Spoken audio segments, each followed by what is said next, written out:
Very good evening and welcome. You're watching Beyond the Headline with me, Tamanna Inamdar.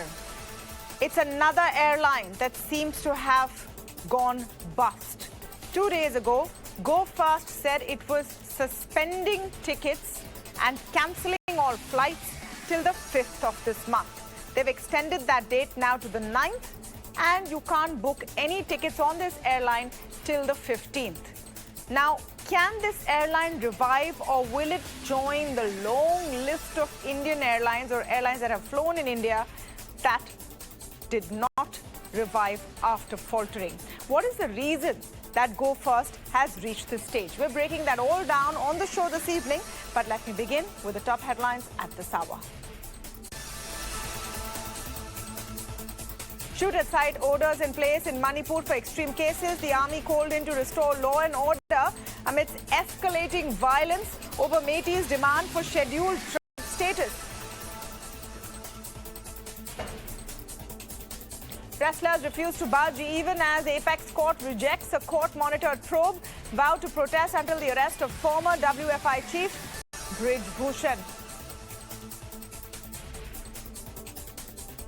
More bad news for air travellers. GoFast extends flight suspension till May 9th. Aviation regulator directs GoFast to make timely refunds. Ahead of the SCO summit, External Affairs Minister S. Jaishankar holds bilateral talks with Russian Foreign Minister Sergei Lavrov and his Chinese counterpart. An army chopper crashes near Kishtwar, killing 1 and injuring 2. The army suspects a technical snag led to the chopper crash.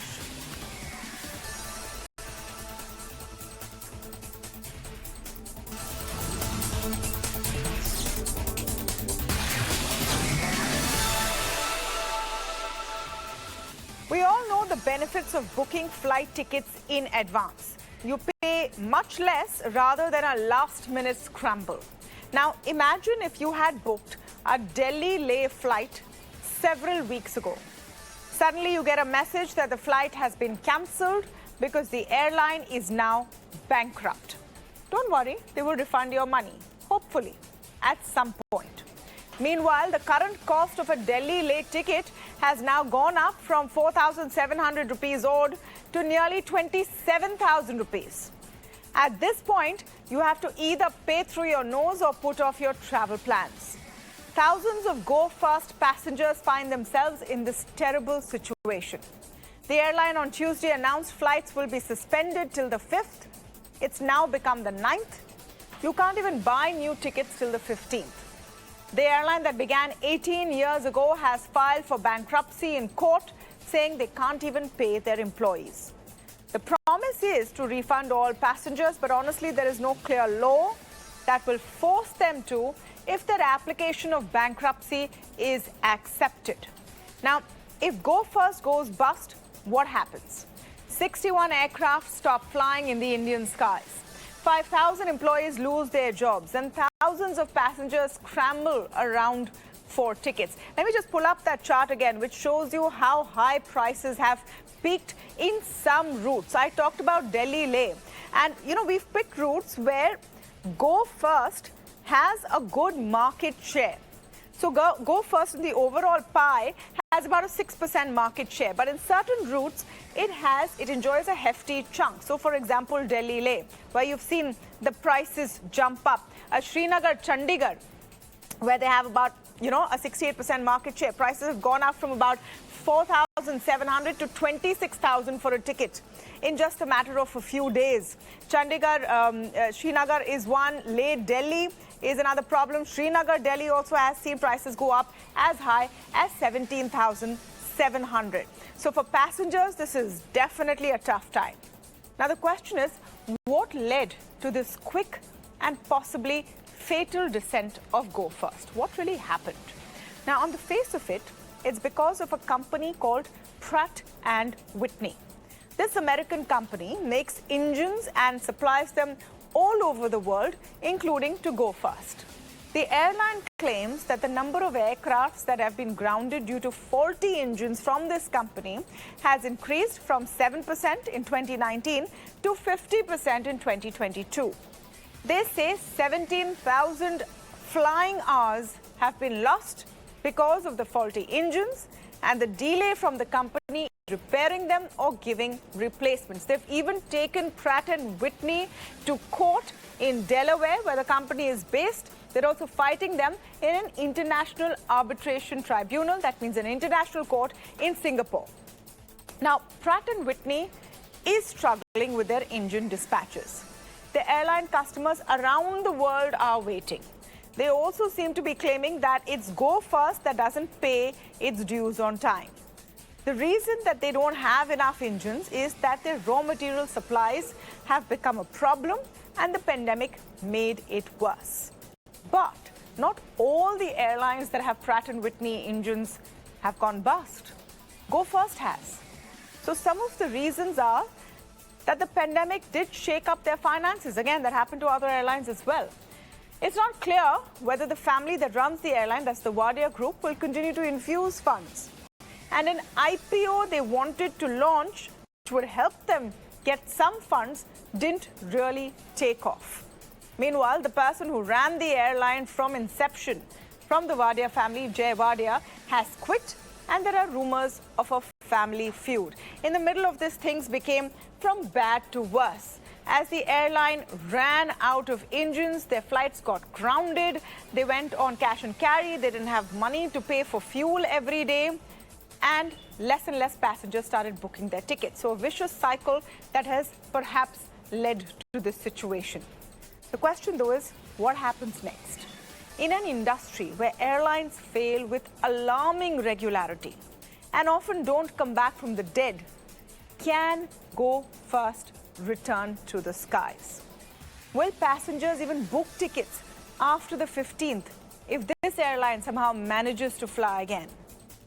And why do our current laws not safeguard the rights of Indian flyers? These are some of the aspects we're going to discuss on the show today. Jitendra Bhargav, former ED of Air India, is with me on the show. Parvez Damania, aviation expert and someone who's burnt his fingers too running an airline, is with me on the show.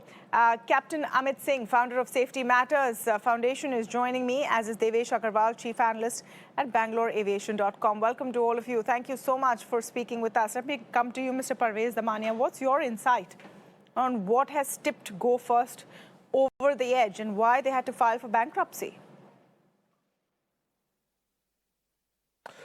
See, first and foremost, yes, Pratt & Whitney is an issue, and it is a very serious issue, and they've suffered very badly because of the lack of engines. But I think there are more other issues that have also affected in the situation.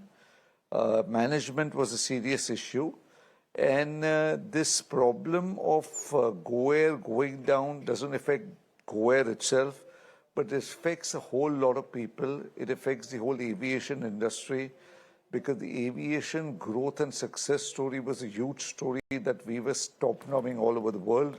India was the fastest growing market, and after the failure of Jet Air, things had stabilized, everybody was doing well. And I want to inform you that 21, 22, the load factors of Go First were very good. As a matter of fact, they were one of the highest in the industry. And then I don't know why this happened, and as just to inform you, that they said they were already flying at 50% capacity. 50% of their fleet was flying. There is no way an airline can survive when 50% of their fleet is on ground. At whatever load factor, with 50% fleet flying, even at 100% load factor, they're going to close down. So I think the writing was very clear on the wall. With every schedule they were filing with the DGCA, the number of flights they were asking was going down and down. The market share was reducing. So I think this should have alerted the DGCA. And as DGCA does an inspection from the engineering and flying point of view, this discussion has taken place over a period of time that DGCA should also do a financial audit of the companies, see how well-funded they are, see the cash flow, see the working capital limit. So now the thing has collapsed. The possibility of an airline collapsing and closing down and starting up very, very, very remote. whichever airlines have closed down in the past have not started. Right. Dr. Vijay Mali at Kingfisher tried his level best and failed. Jeter is even still struggling, and I'm not at all sure whether it will survive. Plus, what happens to the poor passengers? What happens to the consumer? Now DGCA sends a notice for an inquiry, inspection, show cause notice. What is the sense? The airline is closed down. And today in the court in NCLT in Delhi, Go First asked for some relief, which was turned down. And already the leasing companies have filed for aircrafts to take back. So I find it an extremely uphill task that the airline will start again. And I don't know what will happen when the money will get refunded, what will happen to the passengers. But I can tell you one thing, all in all, it's a sad day for the Indian aviation industry. You know, it is a sad day for the Indian aviation industry, but it raises also a lot of questions of what this means for passengers. Is there any rule which can ensure passengers get their money back? I want to come to Devesh Agarwal. Right now, there's some passengers who complain that they've got only a partial refund. Some say that there are delays and no help from the helpline. Meanwhile, Go has already extended the date of its cancelled flights, right? They're saying that they will now not fly till 9th May. There is no guarantee that they'll fly on the 10th of May. If companies who have leased their aircrafts or from whom Go First has leased their aircrafts have already now started the process of taking those planes back, what will they fly? So what happens to the passengers? Are they assured of their money coming back? And what about the fact that if they now have to book, it is at about a 300% hike in some cases? Hi, good morning, Tamanna. Sorry. Unfortunately, there is something called the passenger charter that was, launched with great fanfare by the Ministry of Civil Aviation. And I will say that that passenger charter is not worth the paper it is printed on, because it has been essentially written by the airlines, not by the ministry or any consumer, advocacy or protection group. It has all kinds of exceptions provided for the airlines. It says that the airline is supposed to do this, provide this compensation, in case they overbook a flight, if you cancel a flight, etc. But there is absolutely no time frame provided for by when they should do it, and there is no penalty provided for that if they don't do it, what is going to happen. So I really feel very, very sorry for passengers. But this is something that is squarely aimed, and it should be addressed at the level of the ministry as to why they do not provide for better protection when in fact India has got such other strong consumer protection laws. I would say the only other option is for for passengers to take this up in consumer court, but then the airline is claiming that, even after taking that emergency loan guarantee of some 300 crores from the government, they got essentially a 300 crore rupee bailout from the government. They say we don't have the money. Where did the money go? They say we have only some 200 odd crores to pay the salaries. We don't have any other money. I think that total liabilities is almost, as you said, about 300 crores in terms of refunds. This is something somebody from the ministry has to answer as to why is the passenger charter not having more teeth when it comes to, forcing an airline to do something when something goes wrong. Yeah. So the passengers are seriously in a lurch right now. Of course, you can hope that the airline will try its best to fulfill its commitment to give back the money. But as of now, it's looking like a very, very tricky situation. Jitendra Bhargav, do you see the possible demise of Go First as one in a long list of aviation failures in India, or is this a different case? Because for the longest time, this 18-year-old airline was profitable when others weren't. They boasted that they were always on time. Some of the sectors were working fine. What happened here?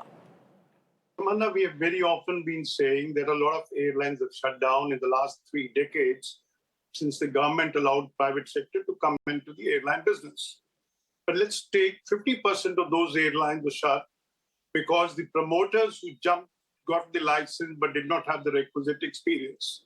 Let's take the last 3 airlines now: Kingfisher, Jet Airways, and Go First now. While Kingfisher and Jet Airways were full-service carriers, their cost platform was high.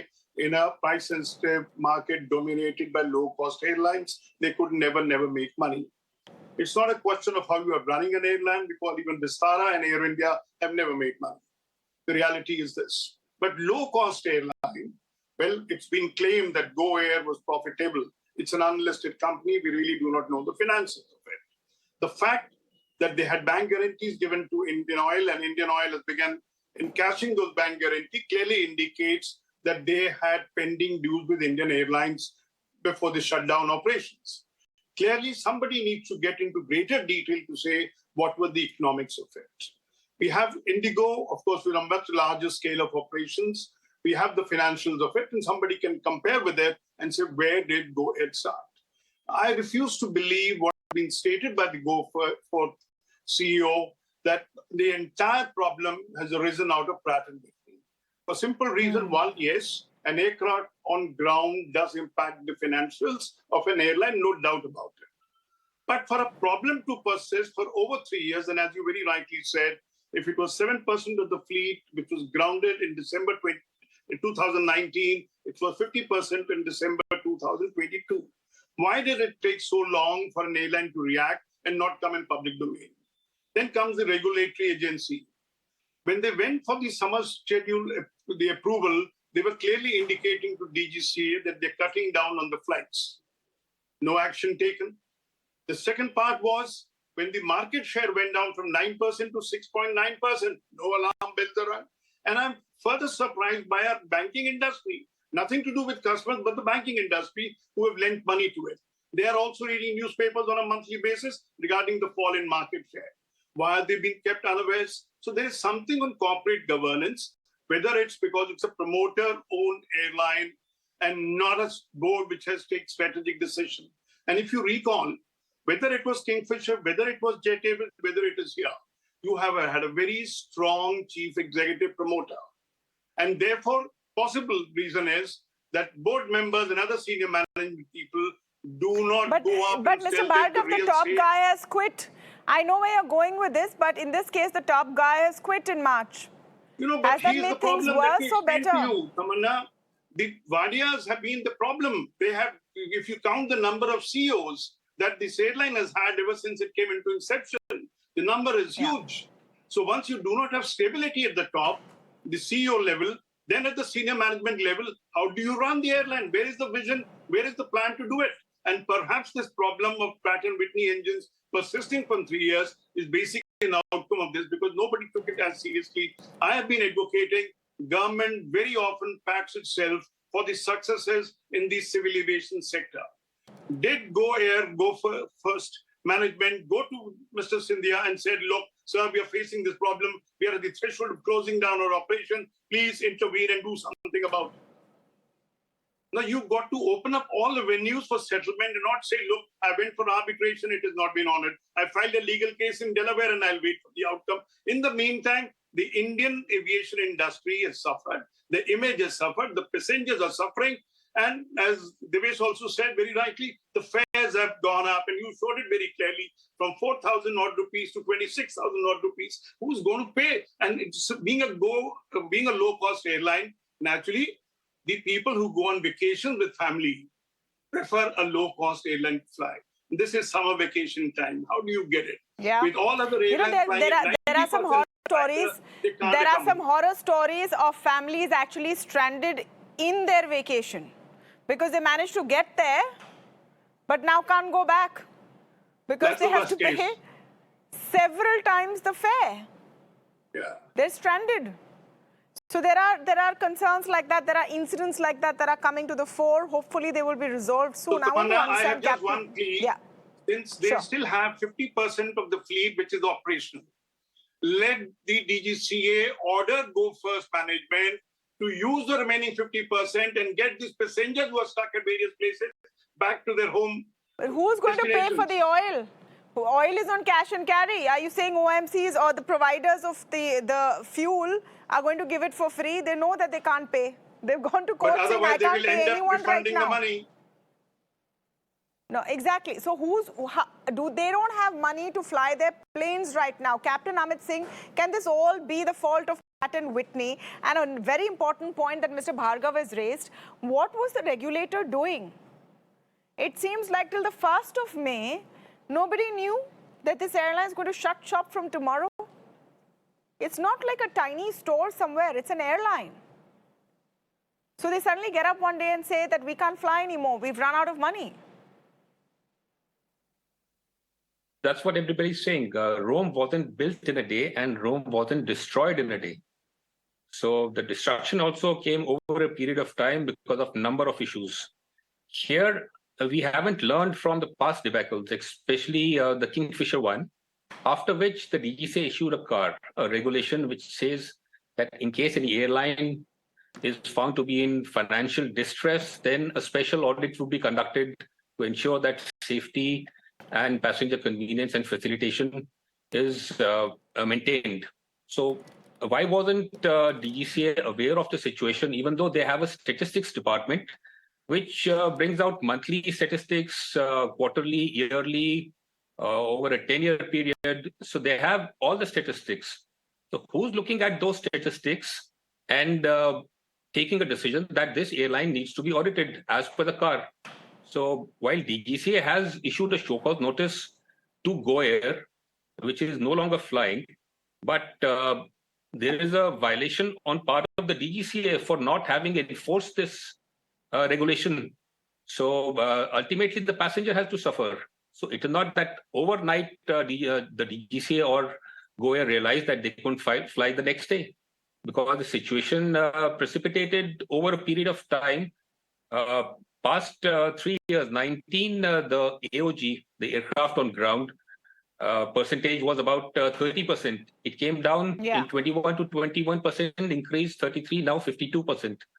And whatever contract they had, the contract clearly says that the manufacturer will provide engines free of snags and repair whatever they have. But globally, Pratt & Whitney has been affected by the supply chain issue and the engine manufacturing issue, wherein airlines like Turkish Airlines, Lufthansa, Indigo, and a whole lot of airlines are affected not only on the 320 neo fleet, but also on the Airbus 220 and the Embraer E2. So it is a global phenomena, and what at best the airline could get from Pratt & Whitney was a commitment after the arbitration in Singapore, 10 engines. So they need about more than 50 engines, but they were offered 10 engines, and Pratt & Whitney said we can only at this time afford 3 engines.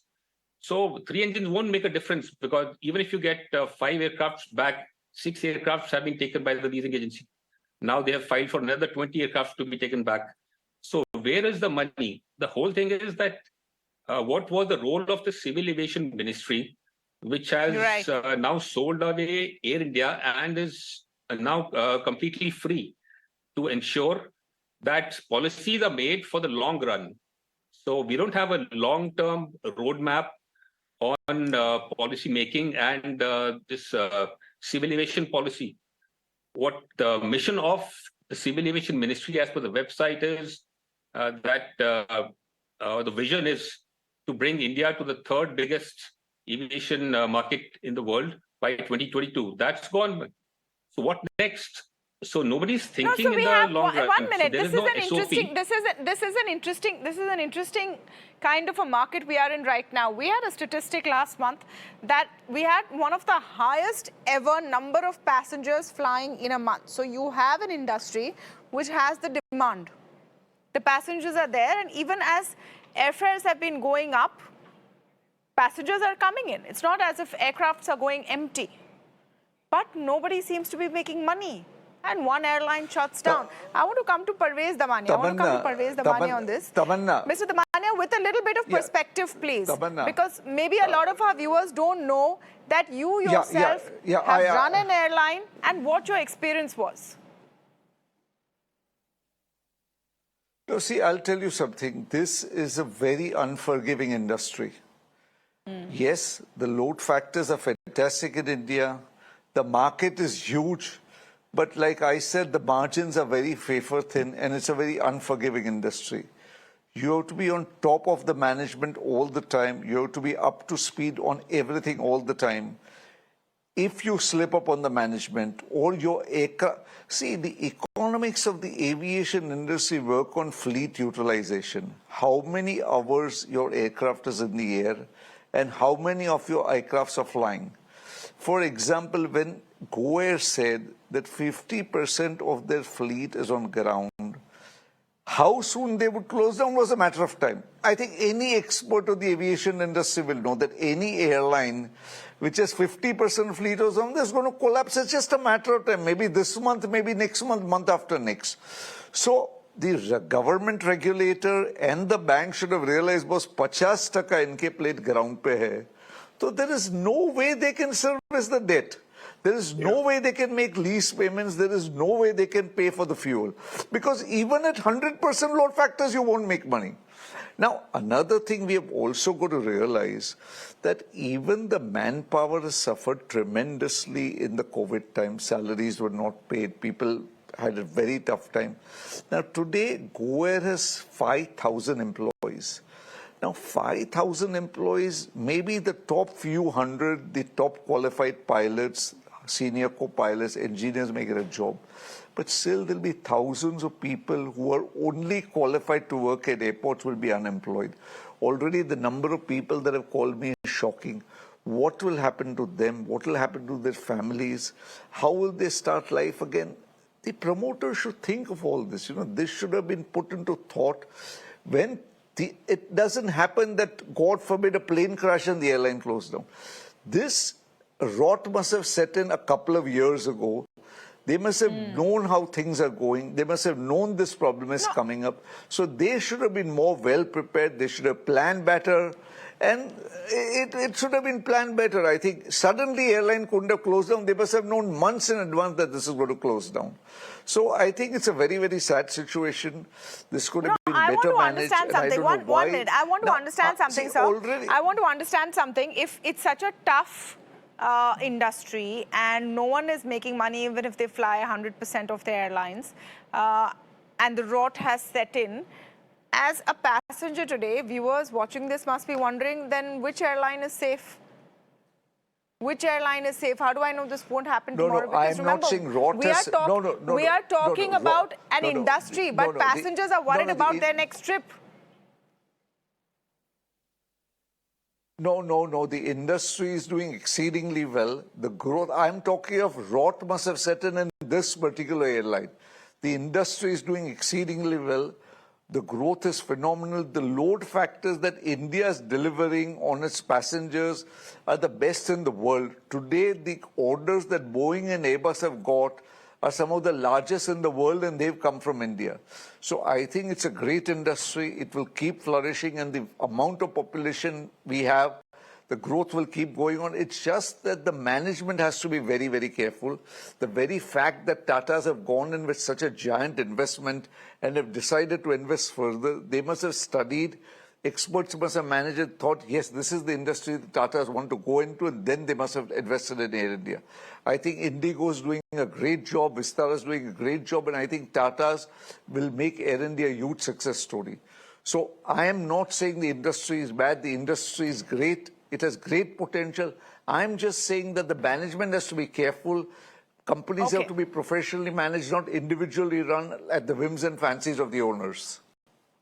Well, I mean, that would frankly go for any business.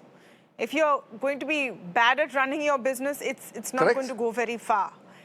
But here the repercussions are huge, and especially because it's a business that services customers and passengers. Devesh Agarwal wanted to come in, where the passengers right now really seem to have no choice.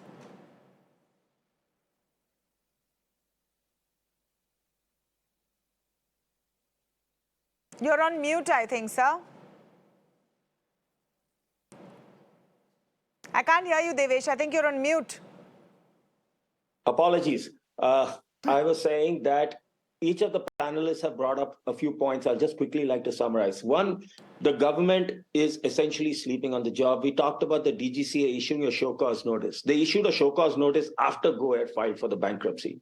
That means Go Air never told the DGCA because obviously they were concerned about leaks or whatever. The government does not have a passenger charter which is very strong. If you look at the European Union, they have a set of regulations, most commonly known as EU 261. It has a very clear defined thing saying the airline will pay this, and it has to do this, and within this time frame. Is very, very clearly spelled out. Why can't the government of India have the same kind of passenger protection, real passenger protection, not any, something that, okay, tomorrow if there is, busy ATC, the flight becomes late, oh, the airline is exempted. Well, sometimes I get stuck in traffic and the airline says, sir, you should have left earlier. The air traffic system in the country is far more tightly controlled than traffic on a highway. We're talking about management of Go Air. Back in 2018, there was a mass resignation of very senior people at the airline. I think end of 2018, early 2019. Why did they all leave? Nobody, I think Mr. Bhargav said about bankers. Bankers are the ones who have loaned them almost, I think their exposure, Go Air's exposure is 6,500 crores. Where did they get this money when you're saying the bankers are not in the know that senior management is leaving the airline, they're resigning en masse, especially on the financial side? It should be triggering alarm bells. We talked about Pratt & Whitney. Pratt & Whitney has been having problems, but let's face it, Indigo uses the same Pratt & Whitney engines. Lufthansa uses the same Pratt & Whitney engines. There are so many airlines in China that are using it. There are airlines across the world that are using Pratt & Whitney engines. You don't find any of those airlines going bankrupt. Yes, they are all facing issues. Air New Zealand, in fact, just announced that they're going to ground 2 of their aircraft because they don't have adequate engines. But these are where they're working proactively. The problem with Go Air is it's been showing losses of exceeding $100 million for more than 3 years. The problems are not something today. Go Air has been in financial distress for quite some time now. My guess is as far as 5 years ago.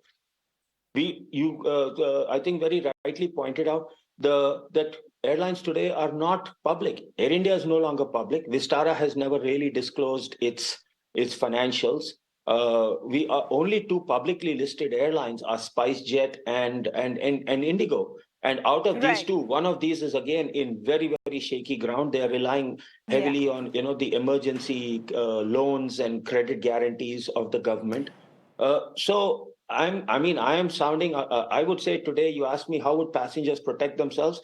I would say stick to the airlines which are either financially strong or then have got financially strong backing. Vistara, Air India, No, but then you know what happens? The problem is, let me come to Mr. Bhargav on this. What happens is when your choices in a market reduce, then the remaining players have an opportunity there. And as a customer, you end up paying more. Are Indian passengers set for a season of higher prices with greater demand? Summer vacations are on at a time when supply is lesser. Tamanna, if I may interrupt. I wouldn't say that Mr. Bhargav for that, yes. If there are only 2 airlines, there will be exploitation in the market. We have had a number of aircraft. Now let me explain to you with data from the government DGCA regulatory agency. In January 2020, 411,000 passengers are flying every day on the domestic sector, and we were operating 3,100 plus flights. Today, we are flying 440,000 passengers, but operating less than 3,000 flights, which means 150 odd flights, less are being flown, resulting in higher load factor for the airlines and more money for the airlines. Now, has the DGCA analyzed this data, asked the airlines, why have you not deployed the full capacity in the market?